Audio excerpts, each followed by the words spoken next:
గుండెకాయ మళ్ళీ ఏ మొహం పెట్టుకొని వచ్చావు? ఆ గుండెకాయ తెచ్చుకోరా ఫస్ట్ అని అడగాలా వద్దా? లేదండి మేము ఆవిడ ఏం చెప్తే అంతేనండి అంటారా మీరు? మిమ్మల్ని అందరినీ మోసం చేసింది, చీట్ చేసింది. మీరు అడగాలి అసలు మీరు 420 కేసు పెట్టాలి. అస్సలు లేదు. ఎందుకంటే ఆవిడ మస్తాన్ సాయి వెళ్ళిపోయిన తర్వాత ఈయన మేబీ ఎఫ్ఐఆర్ పెట్టుకుని that is none of her business. ఎందుకంటే క్లియర్ గా మస్తాన్ సాయితో ఈవిడ చూపిస్తున్నది ఏంటి? మాల్వి మల్హోత్రా అంటుంది. ఆవిడ ఎప్పుడు వచ్చింది? 2023 డిసెంబర్లో. ఈవిడ ఎప్పటి నుంచి? 2021 నుంచి మస్తాన్ సాయితో మూవ్ అయిపోయింది. ఏ అర్హత ఉంటుంది? ఇప్పుడు నేను మాత్రం అందరితో ఉంటాను, నువ్వు మాత్రం నాతోనే ఉండాలనేది ఏ రకమైన న్యాయం? అబార్షన్ చేయించుంటే ఆ కంప్లైంట్ లో సెక్షన్ ఉండాలి కదా. 314 సెక్షనే లేదు. పచ్చబద్ధం, అబద్ధం, పచ్చబద్ధం ఉంటే నిజంగా సాక్ష్యంలో దమ్ముంటే ఈ పాటికి ఆ ఎఫ్ఐఆర్ లో 493తో పాటు 314 కూడా ఉండేది. లేదా సెక్షనే లేదు. అన్ని మీద పెట్టింది కాబట్టి ఈ అమ్మాయి వెళ్ళి కంప్లైంట్ ఇస్తే ఎఫ్ఐఆర్ ఎప్పుడైనా పెడతారు.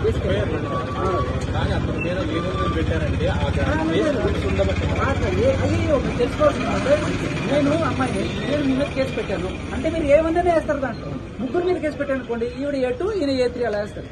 అది పెట్టినంత మాత్రాన అది దాటి ఛార్జ్ షీట్ కి వెళ్లే అర్హత కూడా లేని కేసు. అందుకనే చెప్తున్నా, ఏ అమ్మాయి అయినా వెళ్లి పెడితే మీరైనా మీరు వెళ్ళి ఒక అబ్బాయి మీద పెడితే ఫస్ట్ తీసేసుకుంటారు. దట్ డజంట్ మీన్ ఆవిడ పెట్టిన దాని ప్రకారం ఫోటోలు చూపిస్తే ఒప్పుకుంటారు. సో దట్ డజంట్ మీన్ ఆయన తప్పు చేశాడండి. కాకపోతే ఎప్పుడైతే ఛార్జ్ షీట్ దాకా వెళ్తుందో అప్పుడు దాంట్లో వాళ్ళు నోటీసులు ఇస్తారు. అదే మీరు అబ్బాయి వెళ్ళి నేను ఎంఐ ప్రేమించుకున్నాము సార్, ఎంఐ నన్ను వదిలేసి వెళ్ళిపోయింది, ఎంఐ నన్ను మోసం చేసిందని చెప్పారు అనుకోండి, పోరా అంటారు. సో అది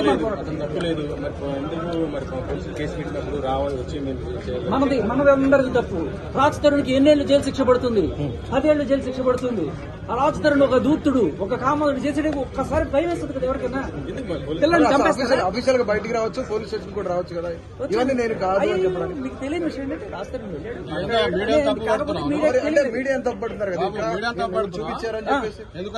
ఎందుకనంటే మీడియా వాళ్ళు మీరందరూ కాదు, కొంతమంది ఏం చేశారంటే థంబ్నెయిల్స్ పెడుతున్నారు. రాజ్ తరుణ్ కి ఎన్నేళ్లు జైలు శిక్ష పడుతుంది అది. బట్ అసలు ఈ కేసు కొట్టేయండి సీరియస్ గా భాషగా ఈ కేసుకి రాజ్ తరుణ్ కేసుకి లావణ్య కేసుకి సంబంధం లేదు సార్. మీడియా అయ్యో బాబోయ్ చెప్పండి సార్, కొట్టండి సార్, కొట్టండి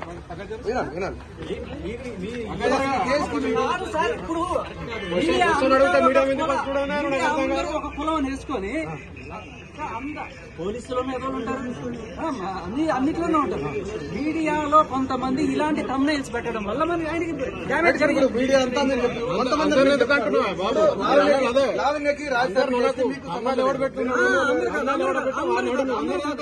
అందరూ కాదు అదే అడుగుతుంది. మరి నేను ఇప్పుడు ఆ కేసుకి మీకు సంబంధం లేదు, లావణ్య వేరే రాజ్ తరుణ్ వేరే. కానీ ఎస్పెషల్ మీరు ఎందుకు మధ్యలో వచ్చారు? మీకేం సంబంధం? నన్ను లాగింది మీడియా. నేను ఒకసారి ఒక ఆయన మీడియాలో అందరిని అడుగుతుంటారు కదా, కర్ణాటక అడుగుతుంటే అలా నన్ను అడిగారు. నేను కొన్ని ఫ్యాక్ట్స్ తీసుకొని చూపించేటప్పటికి వైరల్ అయింది. ఇదేదో నిజం ఉంది అని చెప్పి ప్రతి ఒక్కరు కూడా అలాంటి రండి మాకు చెప్పండి అని తెచ్చారు. ఆ రకంగా మొత్తం వెళ్ళిపోయింది. మీకేంటి లింక్ వీళ్ళిద్దరి మధ్యలో? రాజ్ తరుణ్తోనే లావణ్యతోనే ఏం సార్ బెదిరిస్తారా?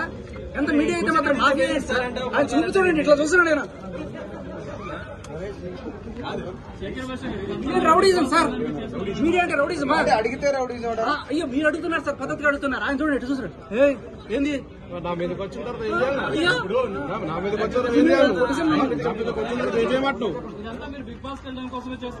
అయ్యా బిగ్ బాస్ సెలక్షన్ కూడా అయిపోయినాయి. ఇప్పుడు ఇవన్నీ ఎందుకు అవసరం లేదు. అయ్యో